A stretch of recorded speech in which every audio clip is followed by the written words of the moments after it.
Assalamualaikum warahmatullahi wabarakatuh. Bismillahirrahmanirrahim. Allahumma sholli wa sallim barik ala sayyidina maulana Muhammadin wa ala alihi washabihi ajmain. Amma ba'du.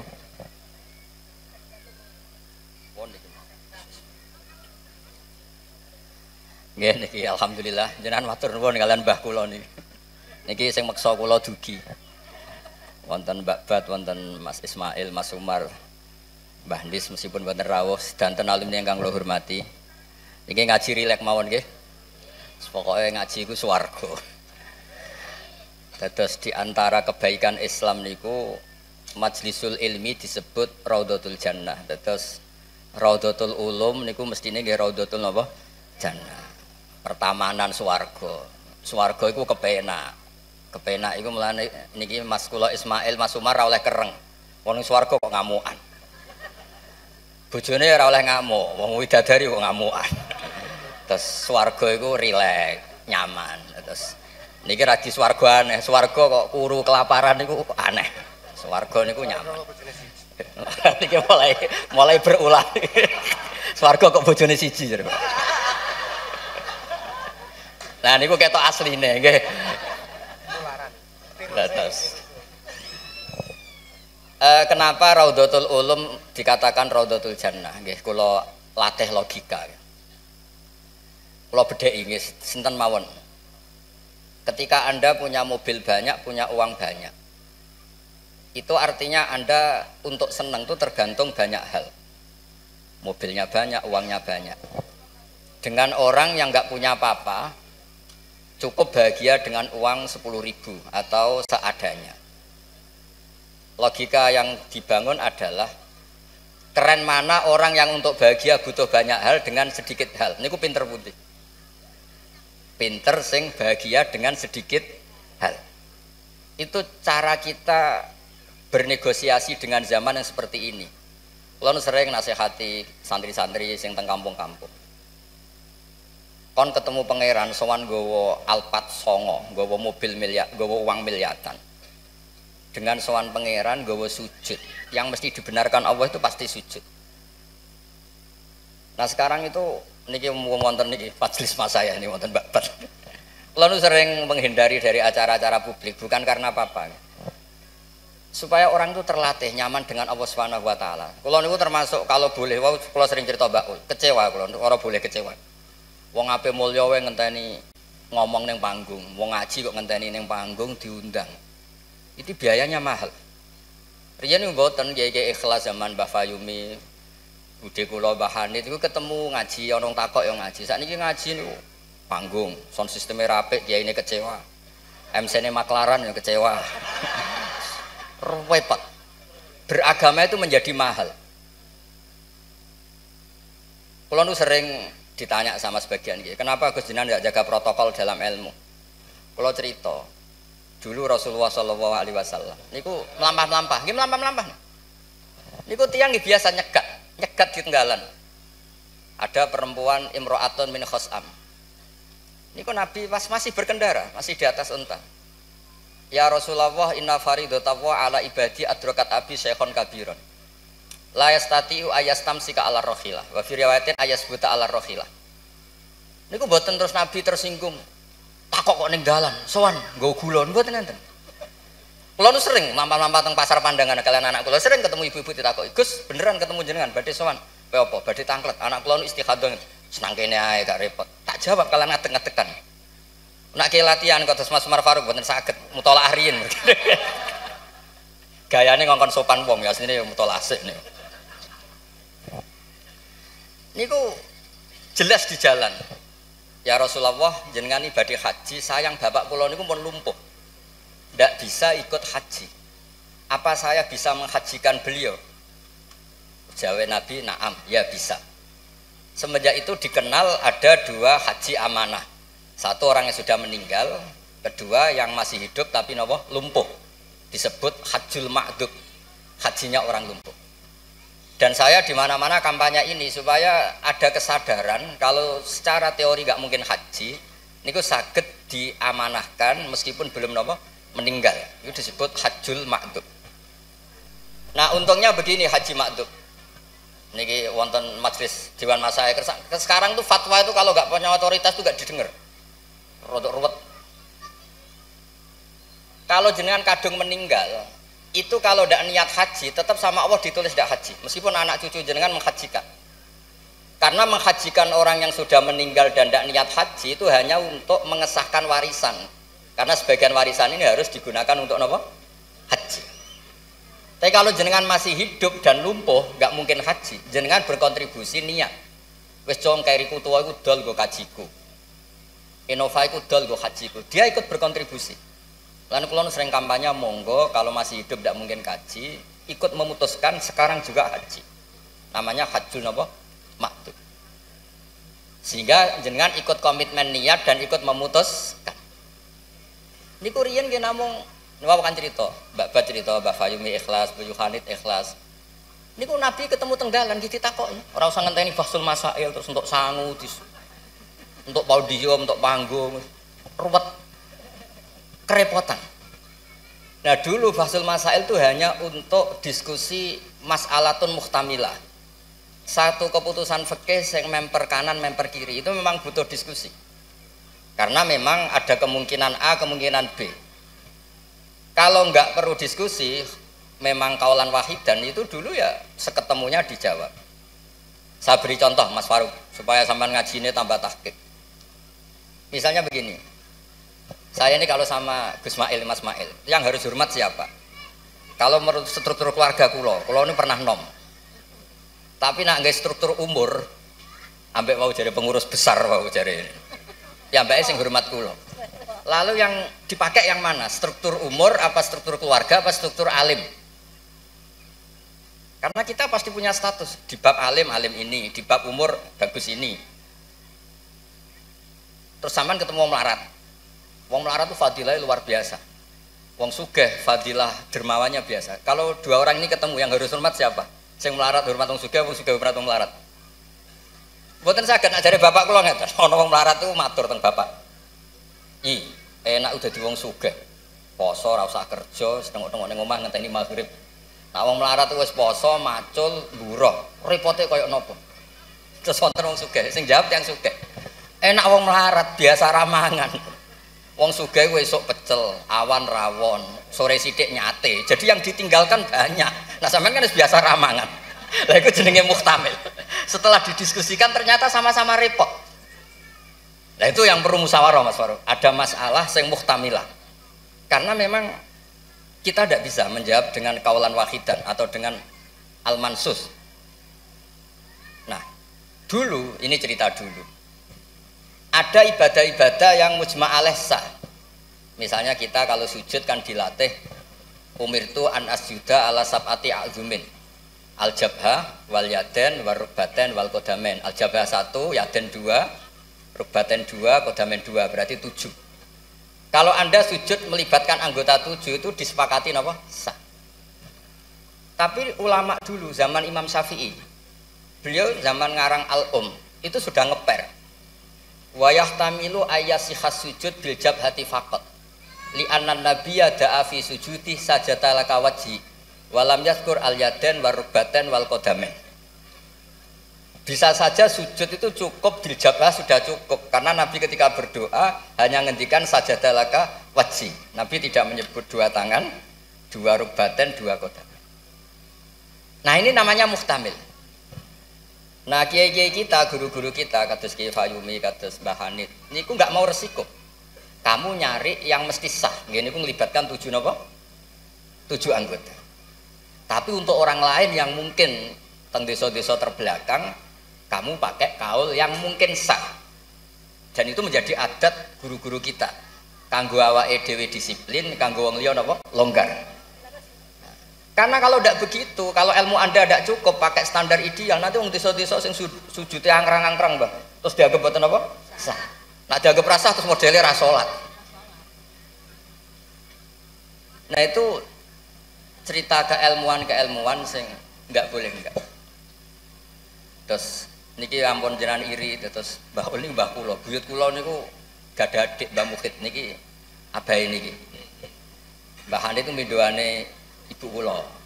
Terus kula nak undang niki Mbah, undang niki Mas. Terus kula nu kalah tuwa. Terus didolimi. Ya anggere bangsa kalah tuwa niku didolimi. Soale dipek menangi dhewe nak ngundang niku mboten nggih jenenge Mbah. Awas nak teko. Faruk mboten ngefek alumni kados Mas Adam, Mas Wahid jare alumni sen mboten ngangkat. Mboten terdaftar teng Loh Mahfud. Tapi nak Mbah niki masyaallah. Mboten nate ngekeki undangan pokoke awas. Wingi ketemu kula teng Lasem. Wis mbok catet tanggale. Nggih memang isane Mbah niku ngamuk. Terus ceritane kunane kuno ngoten. Tetes berfikih, berislam, berfikih itu harus luas. Karena kalau tidak luas itu kita jadi yang repot. Misalnya ngeten, saya beri sekian contoh yang fikhun muhtamilun. Ada beberapa teori, kan ada usul fikih, ada kaidah fikih, juga ada fikih mateng. Misalnya jihad. Jihad itu diterangkan di kitab I'anatul Talibin itu wajibnya karena apa? Fardul wasail lal maqasid. Untuk supaya kita tidak dihinakan musuh itu memang kita harus kuat.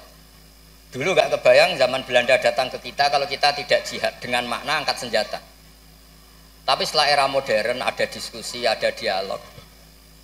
Jihad seperti itu sudah ndak, tapi adu argumentasi. Jika kitab I'anah mengatakan fardul wasail itu tidak bisa menjadi hukum permanen kalau sudah hasolal maksud. Kalau Anda ingin mengangkat Islam, dulu itu ya karena musuhnya pakai senjata, kita pakai senjata. Kalau sekarang kan ndak, era modern ada diskusi, ada argumentasi. Masuknya di ayat qul falillahil hujjatul baligh. Allah itu selalu agamanya dibela logika yang mapan.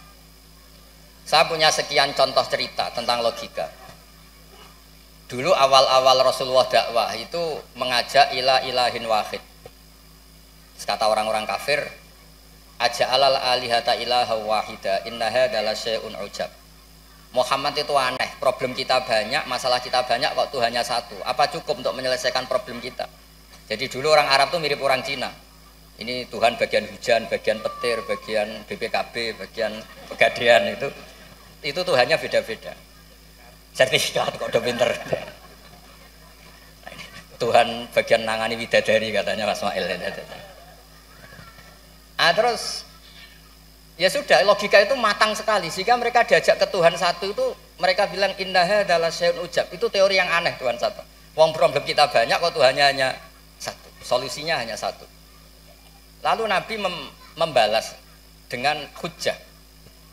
Kata Nabi, andaikan kamu jadi buruh, jadi pekerja, kemudian majikan kamu banyak, perintahnya beda-beda, dan yang kalau nggak dituruti marah. Kamu nuruti satu, meninggalkan yang satu, menuruti satu, meninggalkan yang satu, mengabaikan yang satu. Enak mana punya majikan banyak sama majikan satu? Ya enak satu Muhammad. Mereka masih bilang Muhammad, belum Rasulullah. Terus kata Nabi, begitulah. Warabbukum sayyidukum, Tuhan kamu itu Tuhan kamu. Kalau banyak-banyak kamu yang bingung. Ya sudah, Tuhannya satu aja. Itu hujjah, bukan pakai pedang, bukan pakai kekerasan. Akhirnya menjadi ayat darabawu matalar rajulan fi syuraka mutasyakisuna wa rajulan salamal lirajul. Bagi hal yastawiyani masalah, terus kata Allah alhamdulillah. Sehingga kalau kita ngaji mu'in yang ngaji ana sehingga ngerti jihad itu wajibnya itu fardul wasail lal maqasid. Ya sama, kalau wasail itu bisa diabaikan kalau ada konteks tertentu yang cukup pakai sama-sama hasil apa? Maksud. Misalnya begini. Nahi mungkar, melarang terjadinya mungkar. Itu yang penting itu meninggalkan mungkar. Bukan melarangnya, tapi meninggalkannya. Misalnya malam ini misalnya ada dangdutan yang pakaiannya seronok misalnya atau apalah. Kalau dangdutan Islami nanti jadi bingung. Maksudnya yang nonton ini haram apa enggak? Ini nanti Mas Umar Faruk fatwanya bingung. Misalnya yang karuan haram kan kita beri contoh atau apalah dangdutan atau yang lain dengan pakaian yang tidak pantas. Tapi kalau pantas ya enggak tahu, saya hukumnya tanya Mas Faruk. Terus kiai-kiai itu kan senengannya jagungan. Masakan, kadang rokok-rokokan. Tadi mas-mas kula nggih ngelelet teng mriku teng dalem. Karena kalau kita ingat memaksakan ndak melihat itu berat. Tapi nak bengi jagongan mbek kanca, mbok sekak, mbok jagongan, pokoknya enggak penting. Tapi ngerti-ngerti esok dan berhasil meninggalkan maksiat. Sehingga kenapa kiai-kiai itu suka jagongan, suka guyon semalaman. Saya sering ditanya orang-orang Islam kota, kenapa sih Gus kiai-kiai NU itu senani jagongan, masakan semalaman? Karena untuk melawan tidak ingin maksiat itu berat kalau kamu ingat-ingat itu. Ketoknya kok luwih menarik dibanding yang di rumah misalnya, macam-macam lah, mau jenis selerane wong lanang. Tapi nak terus ditinggal masak terong, terus ngopi-ngopi, ngelelet, pokoknya apa lah. Ngerti-ngerti esok, maksiatnya wis bar. Itu lebih gampang. Itu namanya al-inkifaf anil ma'asi. Makanya Saizuddin bin Abdissalam punya teori, innal ladzina yarmunal muhsanatil ghafilat. Kenapa orang baik disebut ghafilat? Orang-orang yang lupa. Karena untuk melawan ingin maksiat itu harus bil asbab asyaghilah, dengan faktor-faktor yang menyibukkan. Makanya nak jenengan dadi wong melarat tuh sing seneng.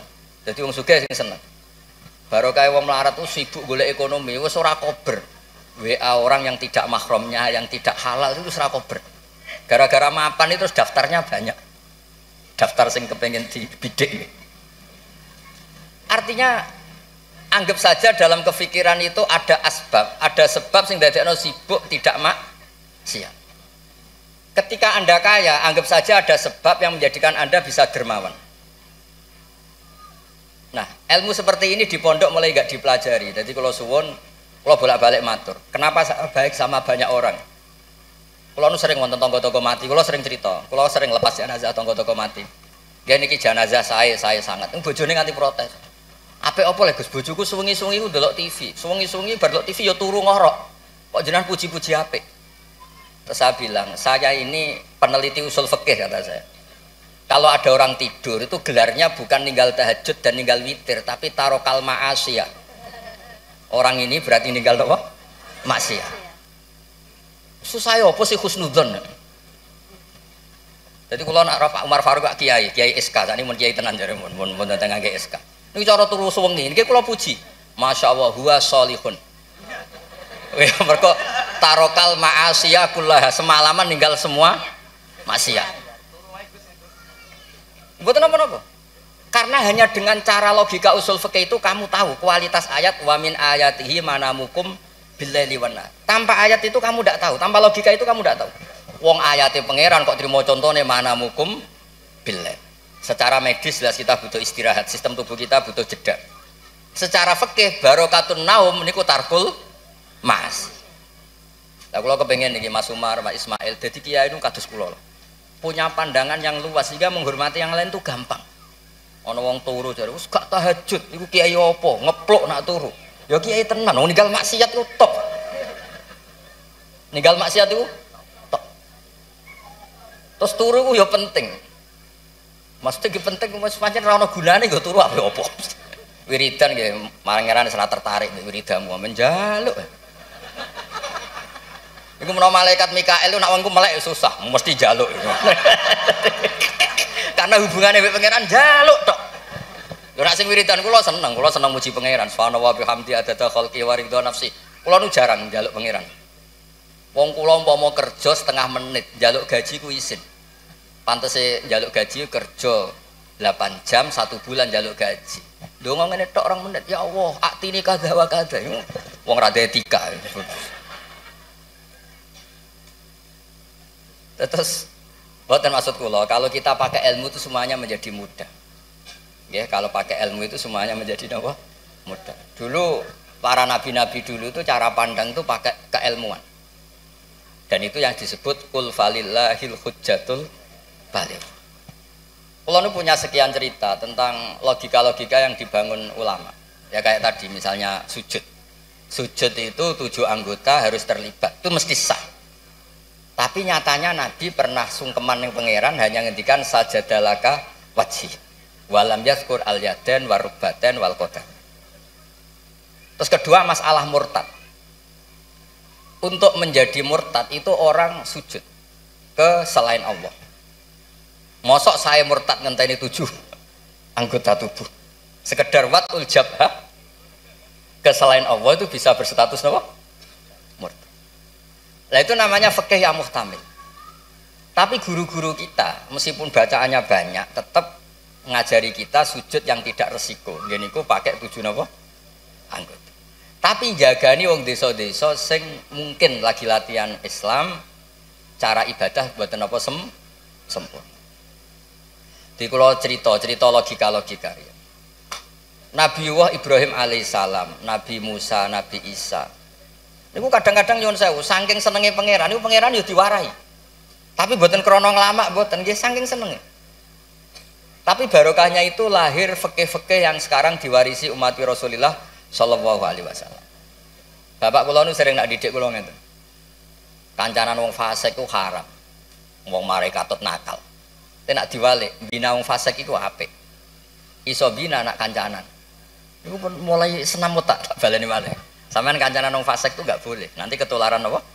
Fasik. Tapi kalau bina orang fasik boleh ndak? Bina loh. Boleh kan? Bisa sunat, bisa wajib. Tapi kok iso bina anak kancanan.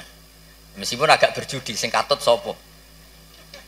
Nah, sing katut apa sing soleh dadi fasik, apa sing fasik dadi soleh. Nah, seperti itu muhtamilun. Karena kita mau hukumi sunat, jebule sing soleh dadi fasik. Ngukumi haram ternyata banyak dari pertemanan ini sing fasik dadi soleh. Ada hal-hal yang kita tidak perlu ngambil keputusan karena ini nanti diuji di lapangan. Sebab itu Nabi itu nggak pernah ngambil kesimpulan baku di hal-hal yang sifatnya apa? Sosial. Ayat fa'fu anhum wasfah ya banyak, ayat tegas ya banyak, ayat setengah tegas, setengah nggak tegas ya banyak. Karena di bab-bab sosial itu ada muktadul hal, ada kondisional. Nah ini yang masalah-masalah sing wow didawakan Mbak Fayumi, Mbak Hanit itu seneng ilmu. Ya, sejarah agak unik tentang keluarga kulo. Ibu kulo namanya Yohanit. Yohanit itu nama ibunya Nabi Musa. Kebetulan punya mbak Minduan namanya Yohanit juga mondok. Mondok teng Joso terus mulai itu disenengi mbah kulo. Terus rabi terus Mbak Ul. Buyut kulo. Terus Mbak Mukhid wafat angsal Mbak Fayumi. Terus Mbak Hanit riyen nak cerita kulo, aku di bojo loro iku ahli falak kabeh. Riyen Mbak Mukhid enggak ahli falak, Mbak Fayumi ahli falak. Modele anake bebo ora krungu nak dicritani alime bapake. Mergo wedi kon niru. Kula roh kelakuane Gus-gus kula roh hafal. Jadi agar diceritani alime abae iku bebo tawadhu, bebo mergo nak kon niru apa tadi. Terus kula suwun lah di bab-bab tertentu itu baca itu harus baca. Kula gadah kitab namanya Khilyatul Auliya. Niki cerita terakhir kula. Wonten orang tabiin itu alim alama mimman yutawassalu bihi, orang yang termasuk dipakai wasilah saking soleh. Namanya Muhammad bin Munkadir niku muridnya Jabir bin Abdillah. Niku nak wonten tiang fasik mati misalnya nyuwun sewu ana wong kok mati oplosan niku kesusu nyolati. Padahal mainstream ahli fikih saat itu kalau ada orang fasik meninggal sebaiknya yang sholat jangan banyak-banyak. Mau nggo syarat nggo goro fardhu napa kifayah. Saya ulang lagi, mainstream fatwa saat itu nak nong fasik mati sing salat aja akeh-akeh. Mau nggo syarat nggo goro fardhu napa kifayah. Nanti kalau semuanya ikut mensolati dikira gak ada bedanya orang soleh dan orang napa fasik. Tapi Muhammad bin Munkadir itu orang yang kesusu teko.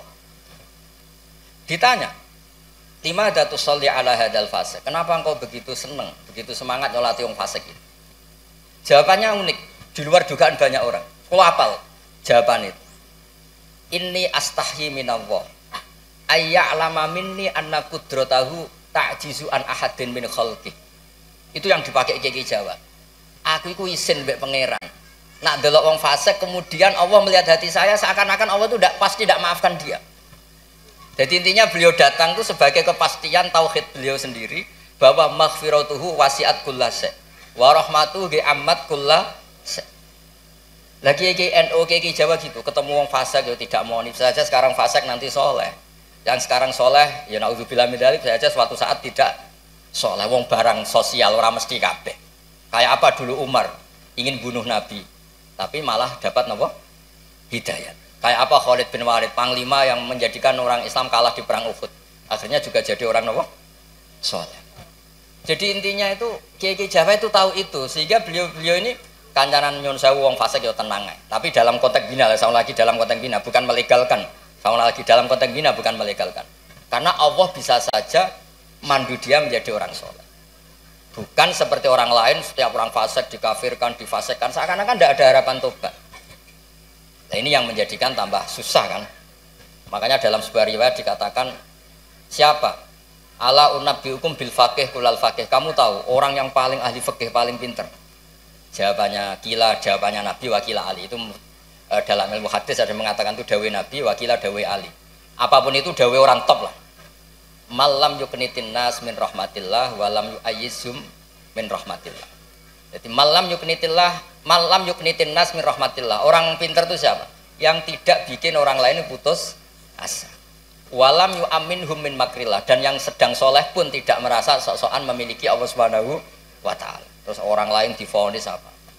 Itu juga yang menjadikan kiai-kiai kita ketemu wong soleh hormat, ketemu orang fasik ya respect, karena berharap suatu saat tobat. Itu yang ditiru Rasulullah SAW ketika orang Taif, ya Bani Abdul Yalil, pokoknya orang Taif kayak begitu bencinya sama Nabi sampai melempari batu ini itu, terus Malakul Jibal ingin menghabisi mereka. Kata Nabi apa? Jangan. Inilah arju ayyukhrijawah min aslabihim ma ya'budu wa la yusyriku bihi syai'an. Bisa saja bapaknya begini, tapi suatu saat anak-anaknya jadi orang yang luar biasa. Dan itu yang sekarang kelihatan. Sering ada wisuda tahfidz itu yang nangis itu bapaknya. Gus, kula maca Quran ora iso, kok anak kula hafal Quran, napa kula niku ngipi. Kuwat ah kanca sing saged maca kitab bapake mboten roh Arab.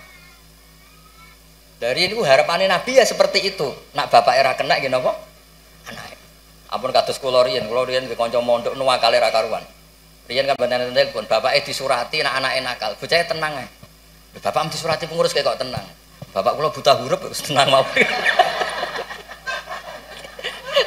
Bapak kula buta huruf. Nggih wonten sing mondok iku mok 2 tahun wis ngrasa pinter. Kampung kula terbelakang, Gus iso tahlil wis dak kepintere pol. Lah lha apa kula ngalem-ngalem iso maca Wahab, macakno sapa? Ya tiyang kathah. Tapi apapun itu kula suwun lah terus wau kampanyane Mbak Bet ngono, tawassut tawazun bah kampanye PBNU wae.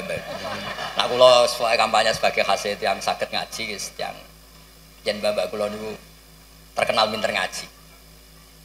Nek nek kula nyali cerita bapak kula terkenal ngaji itu kok Gus Ismail Gus Umar iku kudune nyali. Wong iku kudu siap cerita mbae. Mergo ora ana wong apik kecuali memaklumatkan diri wattaba'tu millata abai Ibrahim wa Ismail wa Ishaq. Jadi wattaba'tu millata abai Ibrahim terus wa Ishaq wa Yaqub. Aku yo anut bapak-bapakku. Bapak-bapakku luar biasa. Ibrahim, Ishaq, Yaqub. Kita tahu Nabi Yusuf bin Yaqub bin Ishaq bin Ibrahim. Tapi aja bangga kehormatan bapak etok kudu wattaba'tu anut. Nah, bapak alim ya melok alim. Nak bapak ahli falak ya iso falak. Nak bapak untuk salam template ora apa-apa ditiru ya ora apa-apa. Mosok entuk repote tok ra entuk senenge enggak apa-apa lah. Islam tuh fid dunya hasanah wa fil akhirati napa? Hasanah. Aja kok fid dunya hasanah gelem. Bareng bapak yang ngalim, bapak ngalim iku wong dhisik, wong saiki. Ora oleh ngoten niku mboten ansah. Kula sinau tafsir Baidawi niku kitab gadane Mbah Mukhid disilai lek Lukman. Riyen niku saking radine dhuwit. Kitab tafsir Baidawi ini kula roh tulisane Basal nggih Basal misanane Mbah kula nggih misanane niki misanane Basal nggih kondang niki. Terus Mbah Badiah niku Mbak Yune abahe niki. Adike buyut kula. Kula ajane buyut kula paling barep, ajane nak menang buyut menang kula kabeh. Buyut kula niku barep. Tapi gara-gara buyut kula barep kula generasi ke-6 niki generasi ke-3 terus digo kalah-kalah ngeten iki. Tapi alhamdulillah barokah barep menawa dongane ngalim luwih dhisik. Jadi sampai pangeran di ACC Rian terus. Terus Rian itu wattaba'tu millata abai. Kula sering didhawuhi Mbah Mun ketika kula mulai ketok ngalim iku baru kayak mbah-mbahmu lasem, mbah-mbahmu kajet. Mergo Allah ora dadekno generasi tok, kecuali Allah nyebut mbah bae. Bariku lagi amma al hidayah. Gini kok Allah nyebut ulaikal ladzina an'ama Allahu 'alaihim minan nabiyyin. Orang-orang baik sing disebut babai min dzurriyyati Adam wa mimman hamalna ma'anu. Terus wa min dzurriyyati Ibrahim wa Israil. Nembe wa mimman hadaina wastaqaina. Dadi Allah gak ada adat nak wong saleh mesti didelok babai sik. Ngregani. ana tanah ijek melarat tetep mulang. Oh dikene babat masih melarat telah sik susah lah zaman Mbah Fayu melarat gitu tetep mulang. Nak wong mboten kiai kan kesel istirahat. Kesel istirahat. Kiai mboten kesel lah napa? Mulang. Lha iku sing diregani bapak kalian Allah. Lan Allah nak nyebut wong soleh mesti disebut ku babai. Min dzurriyyati Adam wa mimman hamalna ma'an. Terus sampai wa min dzurriyyati Ibrahim wa Israil terus lagi wa mimman hadaina wastabaina. Terus kemudian hidayah itu siapa saja. Tapi selagi cek mbah-mbah alim niku disebut riyen kalian Allah. Mergo Allah kepen ngregani jasane mbah-mbah. Sampai Rasulullah sing Sayyidul Khalqi sing karuan mesti wong apik. Ketuane bahkan tetap disebut millata abikum Ibrahim. Terus niki nggih crita teng Gus-gus teng ning kersane aja niru mulyane tok ya niru ngalime. Anak mulyane wancen alumni ambek Gus ya tetep nyucup, pokoke hormat mbek mantu ya nyucup, serais walim ora kok cucak-cucep. Maksude ku ya ana regane, kabeh ku ana napa? Ana regane. Dados wonten wattaba'tu millata abai Ibrahimah wa Ishaqa wa Yaqub. Dadi ya nyebut bapak tapi ya nyebut wattaba'tu. Aja nyebut mbah-mbahe gagah tapi mboten napa? Wattaba'tu. Nggih niku mawon niki kula wau matur, kula pun uzlah mun pamit saja acara ngene nak ngaji kula wis ngaji sing gampang-gampang mawon. Ngaji kok repot nganggo podium, nganggo maklar, nganggo. Wae nak jenengan iskal hukum tangkret kula ketemu teng dalan kula jawab. Kados wau imro'atun min khosam. Nabi nu gampang ketemu teng dalan ditakoki nggih dijawab. Nak sampean takok Kiai Faruk mesti teng dalan mboten sopan takok teng dalan. Jebule ya wau. Mutolak. Lha kula nu sering didolakno alumni-alumni sarang sing teng Papua teng pundi-pundi. Gus jenengan aja mati, Gus. Kula ora sida dadi kiai. Mergi anggere ditakoki lu tangklet. Gus niku hukume piye? Engko sore aku sibuk. Saiki Gus wong sing takok ngenteni. Bareng pun kula jawab ya dijawab dekne koyo pinter-pinter dhewe. Ya ora muni dari kula. Tapi wau jare ketikane babat kiai syaratnya ikhlas ngoten niku kula ya ora piye-piye. Ya mau gremeng sithik-sithik. Syaratnya ikhlas. Dadi kula niku urip didongakno kiai-kiai sing ra jelas niku sing digo takok-takokan. Nggih lumayan ana gunane no. Nggih ngoten mawon. Assalamualaikum warahmatullahi wabarakatuh.